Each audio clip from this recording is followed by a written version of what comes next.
What is going on, everybody? BobbyFi with my man Eric Sheets-Haber. We are back. We are doing an NBA show for tonight's slate.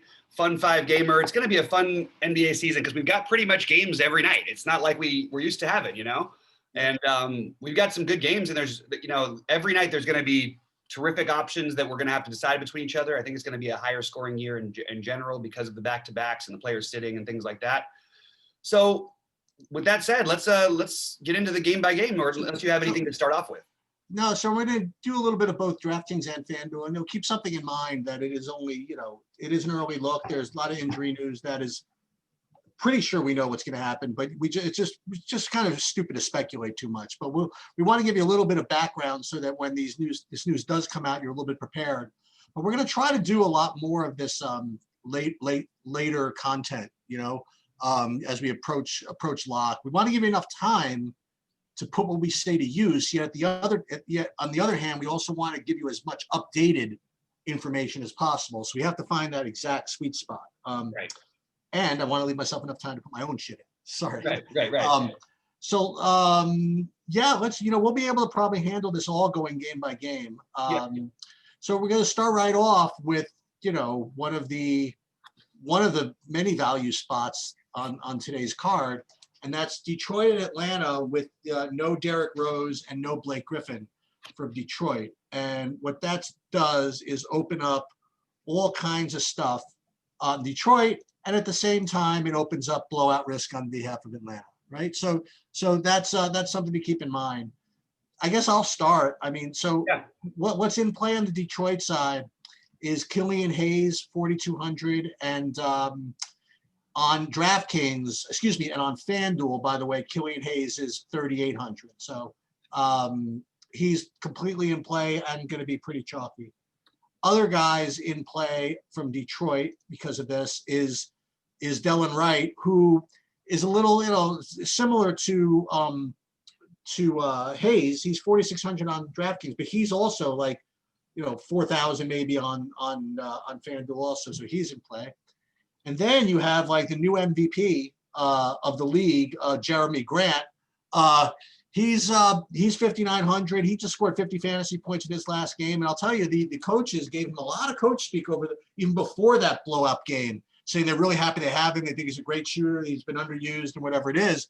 Now, Griffin out isn't really going to affect Grant. Again, Grant was going to get the minutes anyway.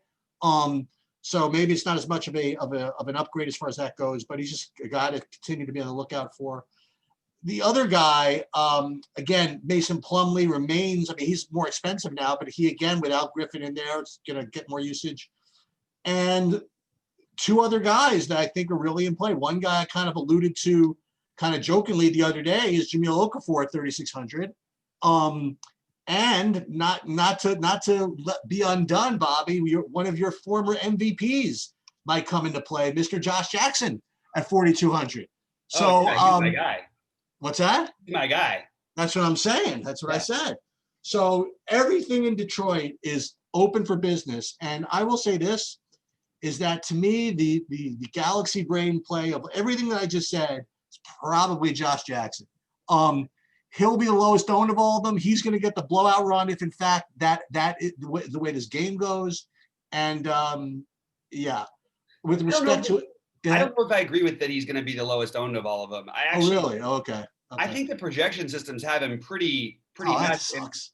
And it does suck a little bit. But, on FanDuel, for example, you can play a lot of guys at shooting guard. You don't need to play Delon Wright. You can, you've got Brooks at 3,700. You've got Harden you can pay up for. You've got a bunch of middling guys who make a lot of sense.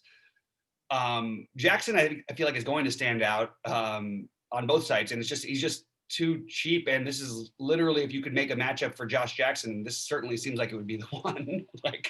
Atlanta, up-paced game, pretty much blowout proof because he tends to play in those situations anyway. I'm very high on him, and he's one of my preferred. The only thing to keep in mind, by the way, if you guys are going to play Josh Jackson, is make no mistake, he is awful, and he could score 3 fantasy points. It's very, very possible. We've had it in our lineups before with Josh Jackson with 3 fantasy points. So just keep that in mind. 5 fantasy points wouldn't shock me, and 50 wouldn't shock me. Well, you know what? It's a small enough slate. So I think before we even go on to Atlanta, like what did you look at with respect to Detroit? So here's where I'm scripting on FanDuel tonight, so I can go through my things as of the morning. This is the morning, obviously, when we're doing this. But on FanDuel, I'm going to be under probably what the field is going to be on both sides. On Killian Hayes, I will play a little bit of him. I've seen pretty low usage, and he only played 21 minutes and 20 minutes. I know that there's bodies out, so they might play him more. But back to back for a rookie and all that stuff, I just don't know for sure. He's 19, like he's a kid, I'm okay with playing DeLon Wright over him in most places. I actually built 4 guys in my first build on DraftKings, and he wasn't one of them. So my current percentages look a little bit like this. On DraftKings, let's see, this is DraftKings and FanDuel. DraftKings, I've got Josh Jackson somewhere between 45 and 55% right now. Oh my God. I mean, I don't know where it's going to end up ownership wise, but I actually think he's going to be popular. If he is, I'll come off of that some. I'm more than happy to embrace the risk if he's like 25, 30% even. I'm happy to be over the field. And just if he beats me, I hope one of my other lineups gets there. I like DeLon Wright in the 35 to 45% range. Probably may end up even a little bit higher on DraftKings, but that's just where I've got him now. I've got Hayes is about around 20%. I've got Plumlee around 15 to 20%. And I've got Jeremy Grant at about 20 to 25%. I actually think I might go higher on Grant than I've got him right now.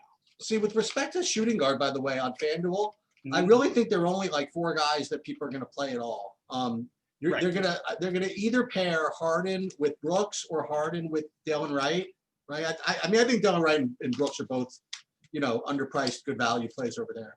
Or the other way people could go is they could play Shea. That's a totally different thing. You know what I mean? Like if you could pay up for Shea and you play, and fade both the values, or if you feel like fading Harden, right, you could play Shea and one of those, because I think those 4 shooting guards that I mentioned, Harden, Wright, Brooks, and Shea, are gonna take up and just basically all of the shooting guard ownership. Like guys like CJ McCollum and Schroeder and guys like that are gonna get 0. Yeah, I think you're probably pretty close to right, and it does make it interesting to maybe on FanDuel consider maybe a Shea and Donovan Mitchell build. Look, and they're not ideal, but you can potentially get them kind of going back and forth. And again, I always feel like Shea, I know his usage is high, but he's not like he's a guy who takes over a game entirely offensively. I still think the numbers can be there. But if you took him and Mitchell, there's plenty of times where they can combine for more than Harden in one of the spend downs. The problem is the spend downs have 40 plus potential in them. I would put Brooks ahead of DeLon Wright, but it's pretty close between the two of them for me. It's going to have to do more with correlation and how the stacks go. One of the reasons why, by the way, that I would love to, I won't say love to, but why you can get away from Killian Hayes on FanDuel. I mean, he's going to be really, really chalky. I mean, you then can get to try stuff like Kyrie and Dame or Trey or John Morant. There are some high scoring guards. You know what I mean? That if you get those in, either all those guys could outscore Harden. You know what I mean? In some universe, and not to say you can't use them both, all 3 of them. That's possible probably also. I hand built my $600 lineups on FanDuel, or my 555s. And I didn't come up with any Killian Hayes. Okay. I think that, we'll get into it. Maybe what we do, Sheets, is we go through the game by game for DraftKings, and then we finish up with FanDuel positions. I think we could probably do it a little easier. It's kind of hard to jump back and forth, but I think that, all right. No, but this is, I think it's good. I just think that I want to make sure we get, the people of sort of a summed up version of what we're talking about here. Okay. So Trae Young is the type of guy, I'm talking about Atlanta now. Trae Young's the type of guy that, you're going to want to play if you don't use Harden, for example. You know what I mean? Like if you don't use Harden, you're going to want to use those high scoring guards that could replace those points, right? Whether it's Trey or Kyrie or Morant. So I think Trey is in play. He definitely. I mean, they do have blowout risk. I have to say, but yeah, I mean, he's certainly in play. And other guys from Atlanta, you have to watch Capella News, see if he's playing or not. What's the last it said? It said, oh, he's probable. So it reduces Collins a little bit with Capella in there. You could play, I mean, I don't know if you need it, but you could play stuff like Cam Reddish or DeAndre Hunter at cheap prices.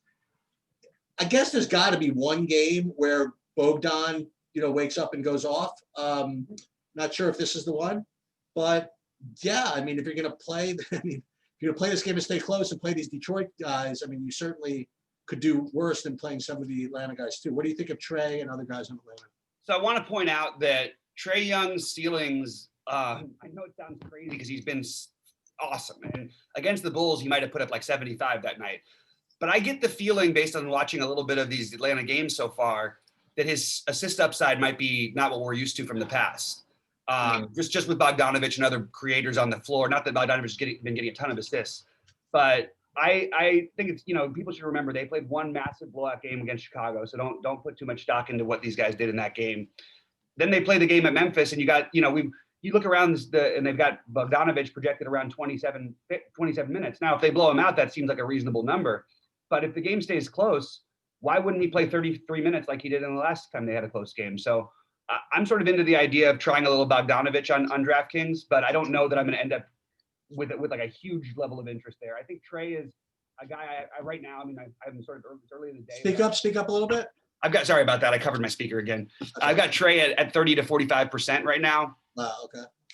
Not going crazy yet, but we'll figure it out on the show too, because there's a lot of good options and I'm having trouble distinguishing some of them, especially with Detroit being somewhat of a slower team. I see this as a much better matchup for Detroit. So really, I guess, long story short, on DraftKings for the most part, it's just going to be all the Detroit guys, 3 or 4 of them even, with a guy like Trey, and maybe here and there a guy like Bogdanovich. Probably not in the same lineup as Trey unless I go with 4 Detroit guys. Then I might. And then Collins, I'm going to have some interest in. I want to see where the field ends up on him. I think he's going to be fairly popular on FanDuel at 7K, but on DraftKings at 7.6. If he's not popular, I'll take a shot. If he is popular, I'm going to probably be willing to fade it. I feel as though, and this is like a basketball take, that this is Clint Capella's first regular season game, right? With Atlanta. Yeah.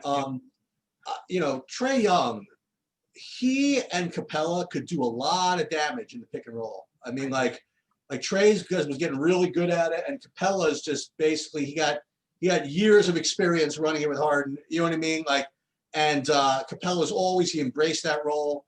I think this could be a pretty big year for Trey if they embrace that idea. And I think that he could get some assists. I think he and Capella actually could be interesting little correlation throughout the course of the season on the right slates. I would take it even one step, even a little further, because there's one other guy who runs an awesome pick and roll, and that's Bogdanovich. Yeah. So that you could argue that hurts Trey a little bit. You could argue that maybe Bogdanovich with Capella there could actually get some more love. But yeah, Trey is the main guy, and I sort of want to wait and see most of the other stuff. But I do want to get some Bogdanovich in there because I think we're going to see those 35 fantasy point games coming more often than not with the way that Atlanta plays in the future. So that's where I'm at. I'm not touching Herter and all these. It's just I understand that even Herter, Hunter, Reddish. I'm just, especially with Capella coming back. Let's wait and see a little bit. Like I know that sounds like a lame answer, but I don't see a desperate need to play these guys when we have other good options tonight. So I got a little bit sneaky lucky, I think. I don't say sneaky lucky. There was a bet that I was going to place, and I just kind of forgot. And it was just, in my head, a total lock.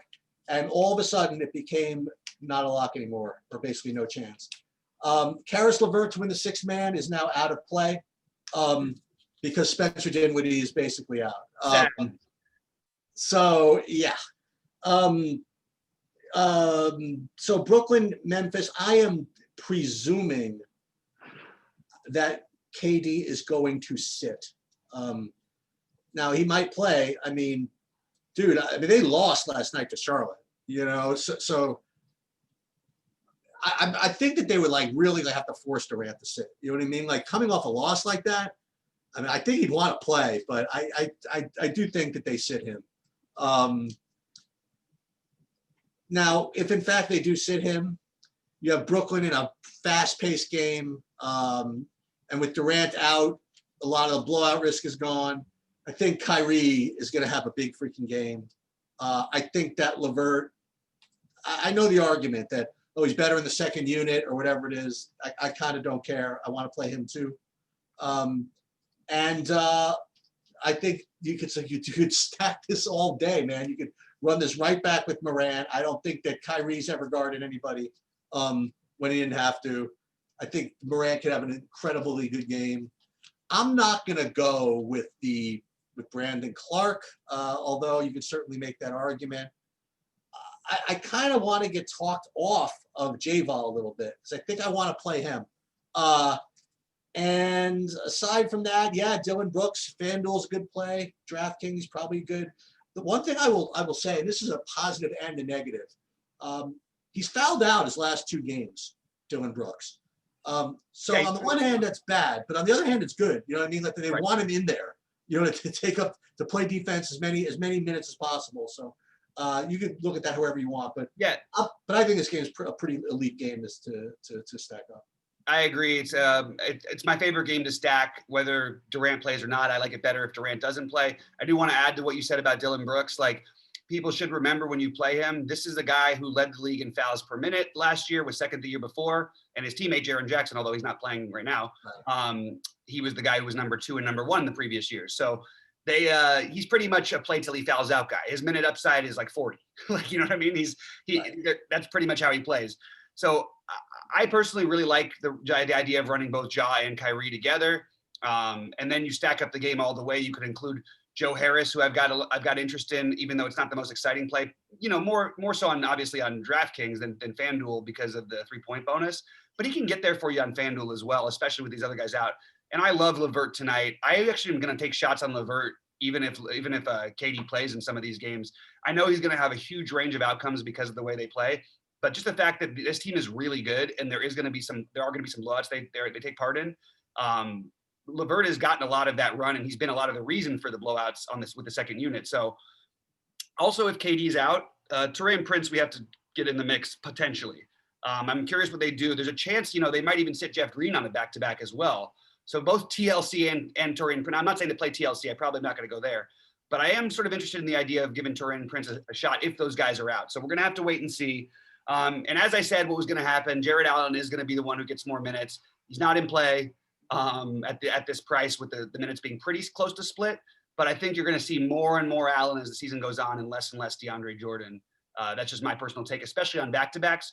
But keep an eye on that one as well. You might see DeAndre Jordan sit on the back-to-back tonight. So just be ready for the Brooklyn news. It's going to have a lot to do with what happens on this slate. But regardless, even if KD, by the way, if KD plays, I love KD.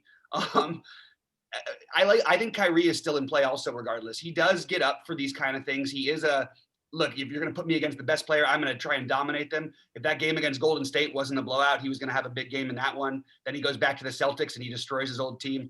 I just feel like he is a narrative-driven player, and just even having Ja going at him is going to probably make him go back the other way. So I sort of like getting that combination.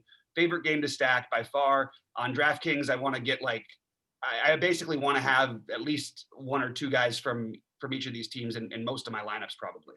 No Joe Val? I like Joe Val. Him versus Gobert is a tough call for me. I think the matchup is better for Joe Val. I think Gobert is just more of a safe, better play with more upside. I'm curious where the ownership will be. So I'm going to sort of wait to see a little bit on that one. But right now I have Gobert a little bit ahead of Joe Val in a similar price range, but I do like Joe Val. If Jordan doesn't play for some reason, Mm-hmm. Is any other nonsense in play or no? I think Jared Allen becomes an awesome play. Well, I don't even mean that. Like is crap like Kurux and whoever else used to be that second 5. No, okay. I don't think so. I don't even know Kurux is even I don't know if he's even eligible to play. I don't even know. He's on the team. I know he's on the team. I have no minutes projection for him. I'm not sure if he's an active I don't know what he hasn't been playing, I guess, much, right? Yeah. What about Joe Harris, 4,600? Yeah, I mentioned him. I like Joe Harris. I like him in a part of these stacks. You can use him with the other high usage guys and get away with it because you're counting on him to make threes. He's actually a decent enough rebounder. Yeah, he gets rebounds. Yeah, absolutely. Yeah, so he'll do enough for you out there, and he's going to get the minutes. And I sort of like combining all those guys together because whether KD plays or not, Joe Harris is going to play 30 plus minutes. Kyrie is going to play 30 plus, probably 35 plus minutes or 34 plus minutes. Yeah, so that's where I'm at. Obviously, we're going to have to relook if KD's out and see what happens with Jeff Green. But to me, the guys that would open up, or DeAndre Jordan, would be Jared Allen if DeAndre Jordan's out, would be if Jeff Green and Durant are out, especially. I really like Taurean Prince. And And that makes me just like Harris, Kyrie, and LeVert even more. I really think that LeVert is going to end up being lower owned no matter what. Well, if Durant's out, he won't be, but I love him anyway. Without Dinwiddie there, I think the minutes are going to go up for him, and I just think he's too good to not be on the court and not produce for too long. Okay. OKC Utah. This game is gross. I mean, it's a low total game. Oklahoma City stinks. Let me go through some opinions because I did actually watch Oklahoma City play the other day. So Darius Baisley, he is, this is the season for him to work on his skills and to get his minutes. And I think he's terrific. I don't know if I can play him at 5,700, but he certainly is gonna get his opportunities. The other guys that I watched is that they moved him up in price. So George Hill he got a lot of minutes at like 3,600 the other day over the weekend. And I guess whoever they were playing just decided to leave him open. And the only thing you can't do with George Hill is leave him open. I mean, he's like led the league in 3-point shooting percentage. I mean, you can't leave him open. And they left him open. I don't know if I want to go back to him today. Other guys that I want to ask you about is, well, here guys just kind of look for at Oklahoma City. So Hamidou Diallo, I think he has upside if he starts getting 20-plus minutes. And this freaking rookie, the Theoma, whatever, however you pronounce this dude, he's 3,100, and I think he has upside also. Aside from that, there's Shea, who I alluded to earlier, who, sure. I mean, he's certainly a really good play on FanDuel, and I presume that on, DraftKings he'll probably be playable also. Something about him at 8K though just kind of bothers me. I don't know what it is, but especially against Utah. I know they're not as good defensively as they used to be, but I don't know if I want to play Shea at 8K. That's my take on OKC. You want to take OKC before we go back to Utah? Yeah, let's do that. So I think from the OKC side, I do think I could still take some shots on Baisley. Probably it's only 5 games, 15 to 20% maximum probably. But I will have him in a couple lineups where I think this game is close. I don't mind playing him with Shea or Dort. Dort, I forgot about him. Sorry. Yeah, Dort's the one I have the most interest in. I still think there's just an unknown thing about this guy, and he's going to be one of those guys who maybe we can get some real value on like a FanDuel as time goes by, because he'll get you some steals and some blocks. And that value is, he's just going to end up getting that 20 fantasy points. And then if he makes a few shots, he'll end up in the 30s, which is all you want for his price range. But on DraftKings, I have Shea right now between 25 and 35%. I'm a little lower on him. I'm guessing the field's going to be, but we'll see. I'm worried about this game staying close, but I'm not going to, there's only 5 games to choose from, so I'm not going to just avoid that. I think Dort, Baisley, Shea are the guys who I'm going to be playing. I'm not really touching anyone else. There's an outside chance you might see a Muscala or two in my lineup on a cheap buy-in or something like that at 3.1. He's the one I would sort of, just because Gobert doesn't like to come out against bigs, and Muscala played well the other night against Charlotte. So if Muscala can play over 20 minutes tonight, there's a chance he can hit enough threes, and at 3,100, there aren't that many players that I'm really that interested in. So he would be that guy for me, but that's all I'm playing. I'm not touching the Diallo or Maladone. I understand it. I'm just not going to go there myself. All right. So Utah, the problem with playing Donovan Mitchell, well, this is more of a FanDuel thing again. There's so many better players at shooting guard. He's fine, I suppose. I don't want to play Conley. Clarkson had a good game his last game. I just this whole game just seems like just really, really awful and boring. Gobert is going to project to be probably the best center. Certainly can't argue with it. He's only 7,400. Holy crap! I mean, look, Al Horford. I mean, God bless him, but you can't guard him. I mean, I know he's a good defender, but what's Gobert going to get? 20 rebounds? I mean, this is kind of ridiculous. Yeah. So yeah, I guess cash games, he's the best center, and I guess I can't argue with him in tournaments either, I suppose. So yeah, Gobert is my favorite play from Utah. What a surprise. I love Gobert. Look, I like a few other centers too, so I'm not going to just lock him in or anything. Right. Donovan Mitchell has missed every shot he's taken this year and is still putting up almost 40 a game. So what if he starts making a few shots? That sounds like a really, really lame way to say something, but I certainly want some exposure to a guy I think is going to be a little bit lower owned. So for example, I like him a slight bit better than I like Shea. But if I'm playing Shea, I probably want to play him and or Gobert in that lineup because it kind of means I'm betting on the game being close. And, we'll get into position by position on FanDuel, like I said, but Royce O'Neal is going to be a play that I'm going to consider over there. They're going to play him minutes. Another guy who can get you steals and blocks, even though he hasn't so far this year. And I feel like if the game's going to be close and I'm going to stack and I'm going to play maybe a Mitchell lineup with Shea on the other side and Gobert and maybe even Dort. I can even use one more and then save all the value, play the Hardens and all that. I can use Royce O'Neal. I'm not going to play a ton of it. I just think he's one of those guys who never, ever is owned in these spots. And he doesn't need to do that much to get you 28 fantasy points. He's a good defender. He's active. He's not going to shoot, but he had 13 rebounds in the last game. You know what I mean? He can do a lot of things for you. And if he gets 10 points, all of a sudden you're looking well into the 30s for double doubles because he's going to get you some steals, blocks, and even an assist or two. So I like Royce O'Neal as sort of a way off the board. I don't know if it's way off the board, but as of right now, I have him lower rated than the other guys by everybody else. But I'm going to play him a little bit in the large field stuff. Two guys, if you want to play some blowout stuff, one guy's a little blowout proof is maybe Jordan Clarkson. He would really enjoy playing a blowout among a lot of people. And the other one, I mean, again, this is like really speculative, but if the game totally blows out, I mean, Derek Favors is 3,900.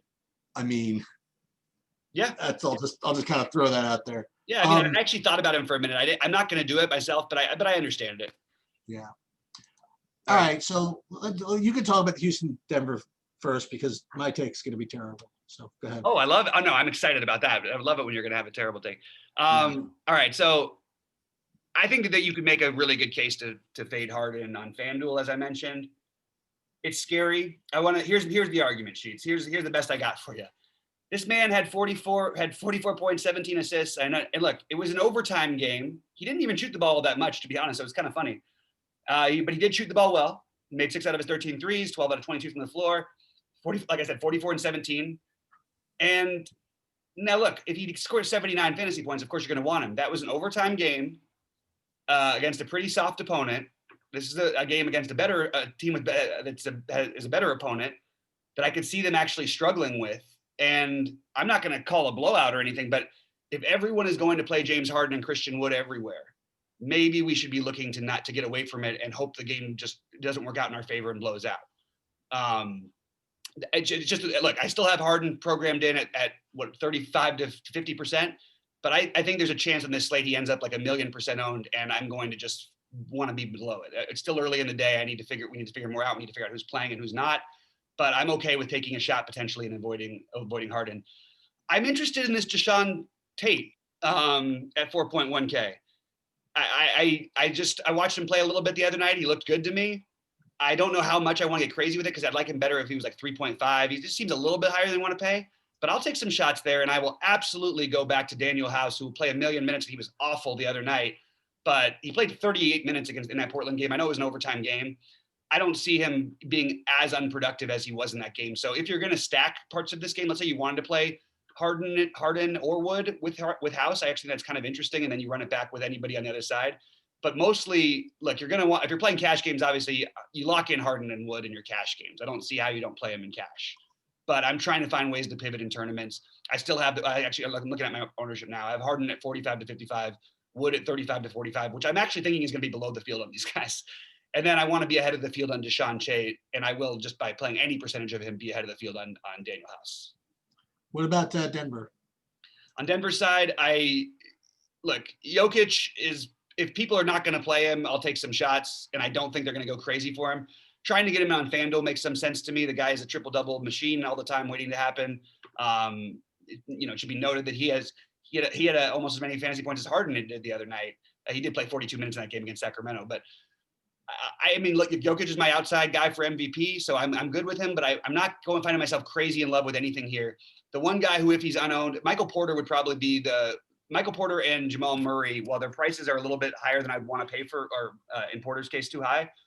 This is what happens with Jamal Murray, right? Like we see these 20, 30 fantasy point games. How can we play him? I mean, there's not that good options. And then the guy goes out and puts up like 50 real life points. This is a great matchup for him. He's cheap enough. He hasn't really gotten going yet this year. So I'm actually looking at Denver as more of leaning towards playing Jamal Murray other than these guys. Now, the problem is I've mentioned a lot of point guards that I like on this slate. So that's where I'm having trouble fitting him in. But on DraftKings at 7.1, you can guarantee it, bet your bottom dollar, I'm going to have Jamal Murray in it in some pretty decent sized buy-in lineups. So this is my take. First of all, from a construction perspective, one way you can get different without costing yourself too much, I think that a lot of people are necessarily, they're going to do what you said, they're going to play Harden and Wood together, right? So are they either going to get there or they won't? I think one way to be slightly different is to play one without the other. That's one thing I would kind of throw in there. The other thing I would say is that my take in this game kind of flies in the face of what we talked about pre-show. People have been struggling to play in Denver since 1980. Okay. And I will just pay to see it with Harden. If you want to know the truth, I mean, tell me fat, tell me going to strip clubs, whatever. I know he had a great game the other day, but a couple of things to throw a little bit of a blanket over it. He had a career high 17 assists. Okay. And that is literally a career high. And the weird thing is, I read somewhere that he ran so hot with his assists. Like he only had 20 like potential assists. And like almost everybody that he passed the ball to came through for him exactly the time he needed them. So that's one thing to kind of throw a damper on. And look, the fact of the matter is that Houston is missing these guys and Denver is not. And I really feel that Denver just waxes them. I just do. And I know that, that it's going to cost me if I fade these dudes or whatever. I just see a world where you don't see Harden and Wood in the fourth quarter, and incredible ownership. I'm willing to take my chances on that. Now, with respect to who else to play on Houston, I was waiting actually to hear what you said, and maybe this take guy is the one to kind of use. Now, with respect to Denver, I'll tell you my two favorite plays. So I have been really, I don't know why, I've been really obsessed with this Michael Porter Jr., Will Barton thing, where they've been, well, Will Barton kind of bitched about, I don't really want to be a sixth man. I want to come off the bench. I played Will Barton the other day, and he's playing great. I mean, he had a pretty good game the other day coming off the bench. And I do feel as though this is like a weird take, a weird angle, but if in fact Denver does get away, I think that the coach should be inclined to leave Barton totally in there to give him a taste of how good it could be to be on the bench and have the second unit run. So I like Barton in this game quite a bit. And I also, as my wild play is maybe PJ Dozier in a similar type of idea. So I'm going to probably take a stand to fade this whole thing. Now, with that said, I mean, so on the one hand, Nikola Jokic, like, couldn't ask for a better spot, right? But how many times did we do this last year? Play these centers against Houston, expecting it to be an incredible smash spot, and it just never worked out that way. But if you tell me he's not going to be that owned, I mean, yeah, it's something else. But I'm just kind of probably going to avoid most of this game. It's interesting because like if people play Harden and him or whatever, it just maybe he will be owned. I just think there's a lot of other plays I'm sort of more interested in speculating on. But I do like Jokic in the matchup, and I actually think it's better than it was last year because I think Christian Wood being in the front court a little bit, or even that they will try to throw bodies at him more than they did last year, and that's actually a better spot for Jokic. It does scare me because I want to see where the field is going to be on him, and I need to we need to wait until things play out. By the way, we just got news that Kevin Durant is out. Yeah, we figured that. I'm upping my Jokic love a little bit because if Kevin Durant was in, I mean, I still have Kyrie and everything, but if Kevin Durant was in, I was going to have a ton of Kevin Durant. Well, what you're going to get, I mean, now is you're going to get all the Gobert, right? So the Gobert ownership is going to take most of the center. So maybe in Jokic is not going to be that highly owned. Yeah, I mean, we'll see. I'm guessing he's like, if you can find ways to fit him and Harden in lineups together. But then you're not playing a lot of other guys like Kyrie, who's no Kevin Durant. So the usage should all be in his favor. Like you're missing out on some other things. And just want to reiterate, I do think if you're playing multiple lineups, you want to get one Jamal Murray, James Harden. Hope we're trying to outshoot each other, kind of a situation, because that is. This is kind of, well, you know what? It's kind of a fun build is to play Harden and Jokic with no Wood, right? I mean, you need to fill up the center spot. And both those guys, Jokic and Wood, have both are just center only, so you need to probably do something like that anyway. So you play, how about Harden and Jokic, and then in the other center spot play Gobert or something like that? Yeah, I mean, I think it's actually that's a good way. That's a great example of like differentiating your lineup build without changing. You're still focusing on your same core, but you're just changing the one thing. It's a great way to get different in your build. I totally agree with that. It is weird to me that Christian Wood is going to be so much more owned than Rudy Gobert, I think, and that seems a little bit off. I mean, Christian Wood's just fine, but I mean, come on. He's great. He's really good, but I mean, like, it's not like his numbers, excluding the overtime, were basically the same as what Gobert has put up in each of his games so far, and that was a monster performance. You know what I mean? I don't think that we need to assume every game is going to happen just like that. So I don't know. I do agree that there's a chance for the blowout. I loved your ideas. If I was playing 150 on DraftKings, I would definitely be mixing in one or two PJ Dozier shares, or Monty Morris, hoping for the blowout. But mostly, it's the top four. And again, I like the Will Barton thing. That's like a really well thought out thing. I just don't wish this price was a little bit cheaper. I know. That's the only issue I have, but I agree. All right. So Lakers, Portland. I'm presuming that they're just going to do the opposite, right? I presume that that Davis is going to play and LeBron's going to sit. I think that's the common assumption here, and I'm sort of in the same boat, but they didn't play all that many minutes last night. You know what I mean? But neither did. What are they doing, by the way, with LeBron? I mean, they just are going to play him 28 minutes. I mean, and then not have him close. I mean, is that the story? I mean, no, they didn't have any reason for him to close. I don't think yet. I think the other day it was kind of close enough. I mean, it was weird. It was weird for me. I mean, they set him out the whole fourth quarter against the Clippers. Right. That was a blowout. Well, that was turned into a blowout. I didn't watch the end of the Dallas game, but I thought those minutes seemed normal to me. And then the blowout yesterday didn't surprise me at all that he sat. All right. But that made it look more like he might play tonight. Like, I think there's a better chance Gasol sits. I don't understand why we think Gasol's going to play tonight. He didn't play like any back-to-backs last year. Maybe he will, but maybe they're trying to figure out their team and get all that. But if, like DraftKings did something interesting, they made Montrezl Harrell an absolutely impossible price tonight, which I'm not going to suggest you play Montrezl Harrell. But that's almost like acting as if we think Gasol is going to be out. You can't do that. You can't play Montrezl at 7,500. I don't think. No, I agree. But I'm saying that it's an interesting thing with DraftKings doing that. To me is a sign that they feel that maybe Gasol won't play tonight. And so Carmelo is out with COVID, I presume. Yeah. Couple of guys from Portland that from this year which were interesting, who got minutes. Derek Jones Jr. at 4K got, I think, over 30 minutes. Now again, it's tougher. It's tougher guys to get usage, right? In when you have Lillard and McCollum on the court, right? I mean, one of them's on the court 24/7. So it is hard for these guys in these positions to get a lot of usage. The only way Carmelo ever gets it because he literally shoots every time he touches the ball, right? Right. So I guess he's fine at 4K. Derek Jones, no other comment there. The other thing I would say about this game, I don't know if I could do Lillard at 10-3. I don't think I can do it. CJ McCollum had a tremendous game the other day. Yeah, 8,100. I don't know, but my ridiculous play, I mean, we're having all these discussions about other centers, is maybe playing a 0% on Nurkic at 6,800. So he's been one of my first 3 high buy-in builds just for that same reason. And the thing is, especially if Gasol is out, the Lakers just go from being a team that's awesome against against good luck, Montrez. Yeah, exactly. Try to be physical up with that guy. You can't handle Dwight Howard and JaVale McGee. Well, let's throw Nurkic at you, see how you deal with him. So I love that call. I think I definitely have interest in Nurkic, and I Covington.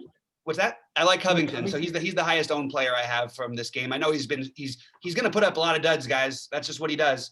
Always a better play on FanDuel, always has steal block upside, pretty much is going to average about 2 combined for the year, maybe even more. And he'll have games with 4 or 5 of them, which it doesn't sound like much. It's an automatic 12 or 15 points right there. You don't need all that much from him elsewhere. Again, what you said with the usage is right, but I think that you lose Carmelo here. The minutes are so secure. There's other ways he can get there. There's if the Lakers do go a little smaller and they play him against AD, at times, which they will do, they're going to play him. They're probably going to have him out there against him quite a bit. So he's my highest owned. Dame is hard to get to for me at 10-3 as well over here. Again, I just want to say though, from just a game theory standpoint, we should never look at Dame and think of a price really, you know, it's just, he's not Harden in terms of has usage. He's not going to try and do that all the time.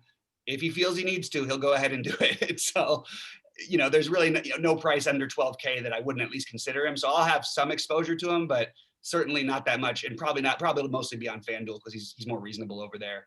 And then, yeah, I love Anthony Davis, and I'm interested. This is partly why I don't think so. Anthony Davis with no LeBron or Jokic, it just seems like an Anthony Davis decision, doesn't it? Yeah. I mean, so that's why I'm curious to see what happens if we have no LeBron. If LeBron does play and AD plays, I think they're both fine, but I'm not going to prioritize either of them extremely heavily, and it'll lean towards Davis, obviously. And is it weird? But I think, is it weird that even though it increases blowout risk, I feel as though if LeBron played also, then I would like Lillard a little bit more. I don't know. Yeah. Okay. That makes actually some sense. I'm not worried about blowouts too much. I mean, it's not like this Portland team is bad. You know what I mean? No. I'm not too terrified about that, but I'm just trying to look if there's any other pieces with the Marc Gasol. I wish I could take better advantage of it if he is out. Would you play now, not on DraftKings, but what do you think Kuzma is on FanDuel again? Because he was like totally underpriced yesterday. Yeah, Kuzma he's still 4,200. That's obscene. It's kind of obscene, but I don't know. I don't think it's like there's no Kuzma can go out there and get you 5 fantasy points also in a million minutes. So if we have one of the other guys out, sure. I know he was really good the other night, but you know, we saw him get minutes against the Clippers and still hasn't cracked the 30-minute mark. And that was in a blowout against Minnesota against a horrible defense. So I like Kuzma fine. I mean, look, I'm going to play him at 4,200, but if everybody's going to go there, I can find other ways to get away from it. I really can.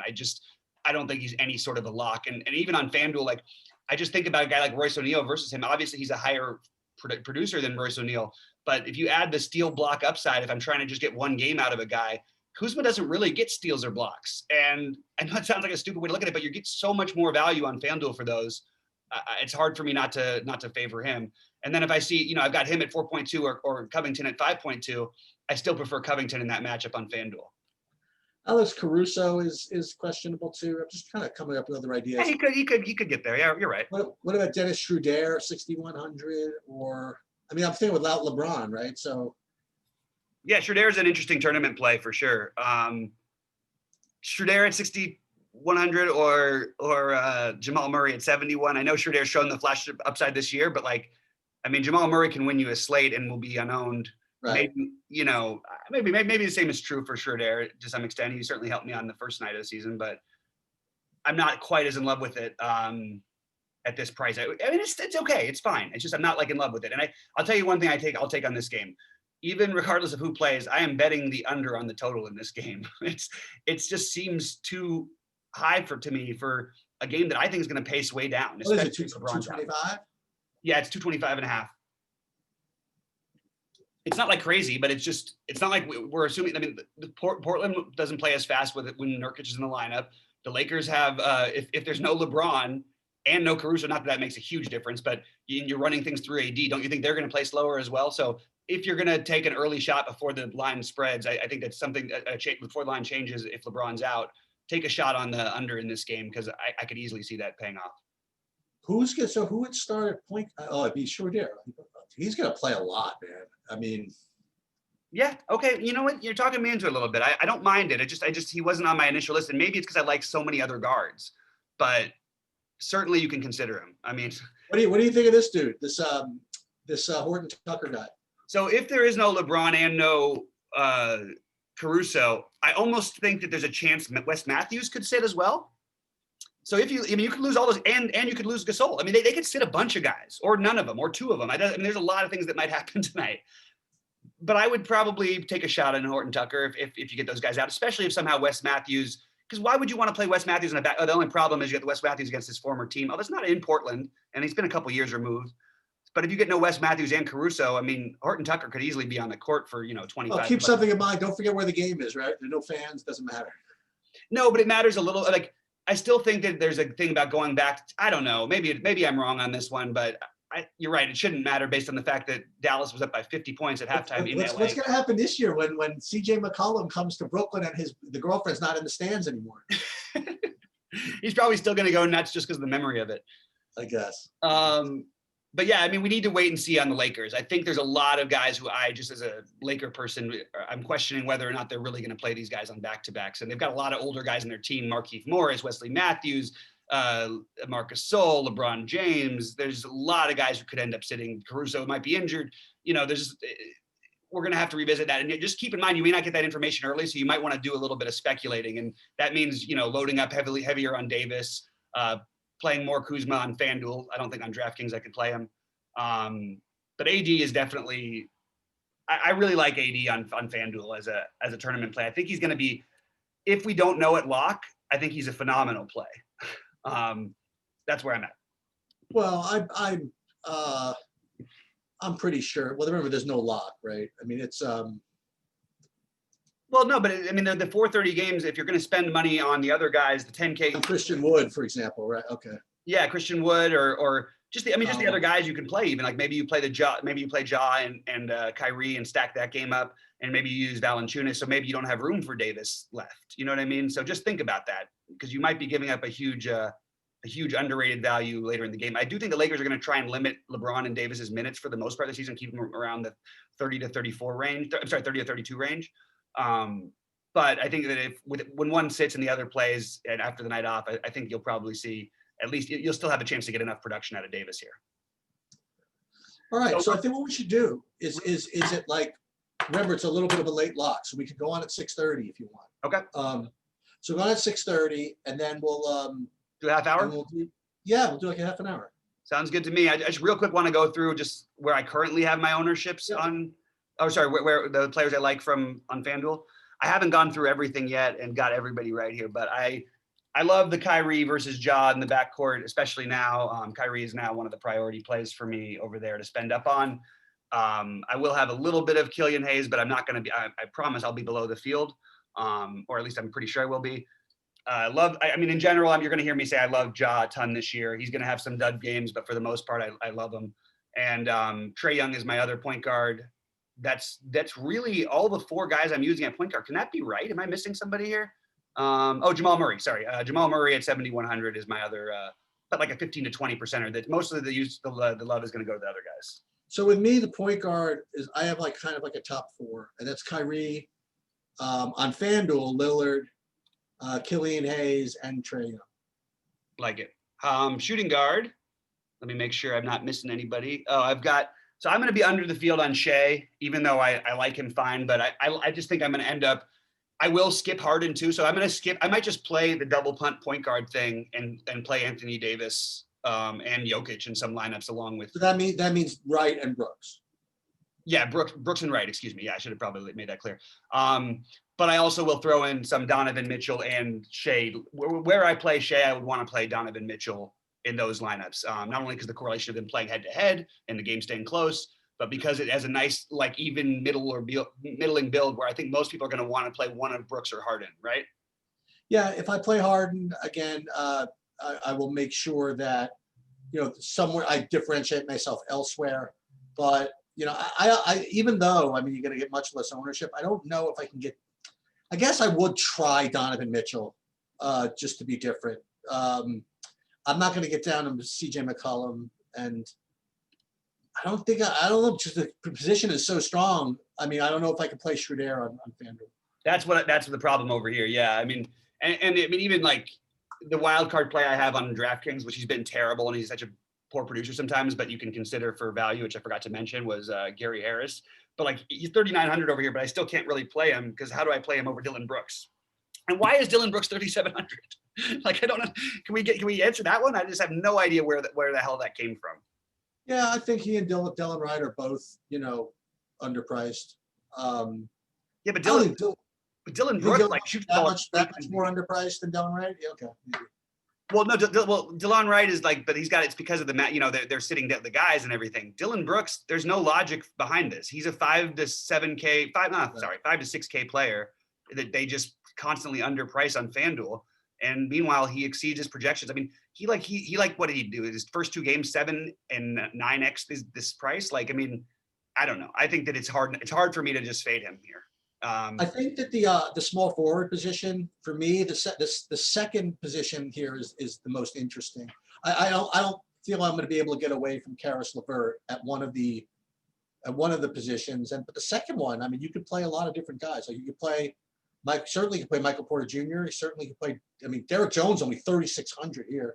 Josh Jackson, we talked about. Jeremy Grant, you talked about Kyle Anderson a little bit. Barton House. I mean, I think that the second position on small forward is very interesting. Wait, so who did you say the first one was? LeVert?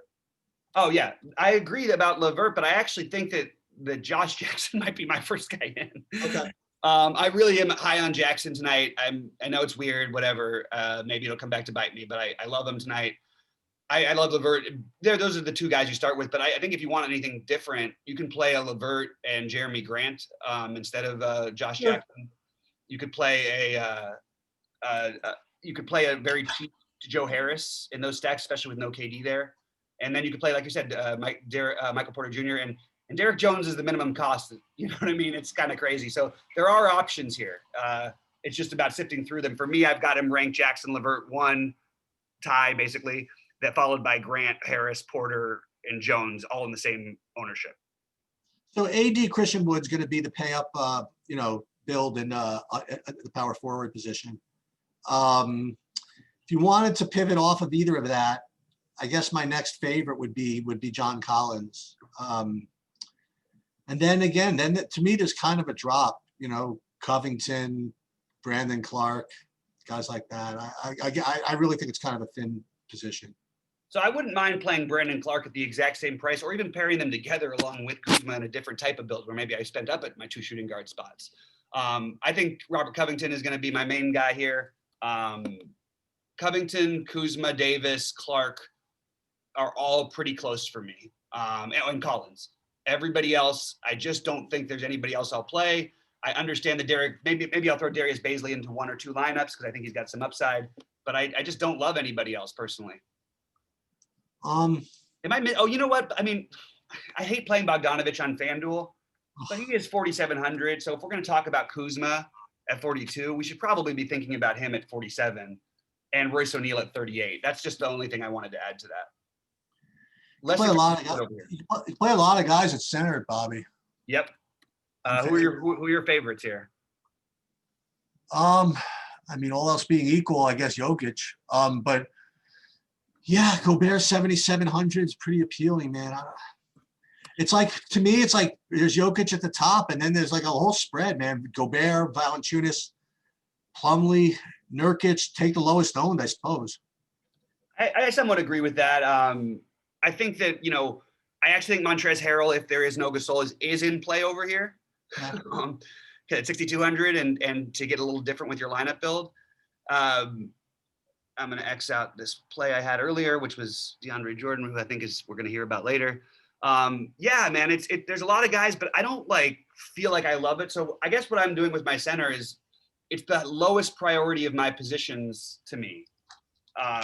Usually I want to win the position badly, but I think we can get enough from the other positions where maybe we don't want to do that here. So right now I've got it pretty spread out amongst these top guys. The Nurkic, Plumlee, Valanciunas, Gobert, Jokic, Harrell. Yeah. All of these guys I have some interest in, and I'm not committing until I hear anything else. And that includes I need to know about Marc Gasol in order to play Harrell. I need to make sure that everybody else is playing. And I think that I might end up going a little bit lower on Plumlee, a little higher on Nurkic, a little higher on Gobert than the others. All right, I think this is a good early preview. Yeah, it's a good first look. Sheets, anything else before we get out of here? No, we'll have a better idea of ownership and everything else when we come back later. All right, guys. Well, we will get back to you. We'll be with you at 6:30 Eastern time, and we'll see you daily. Looking forward to this. It's going to be a great NBA season. And for Sheets, I'm Bobby saying good luck out there, and we'll see you at the top of leaderboards.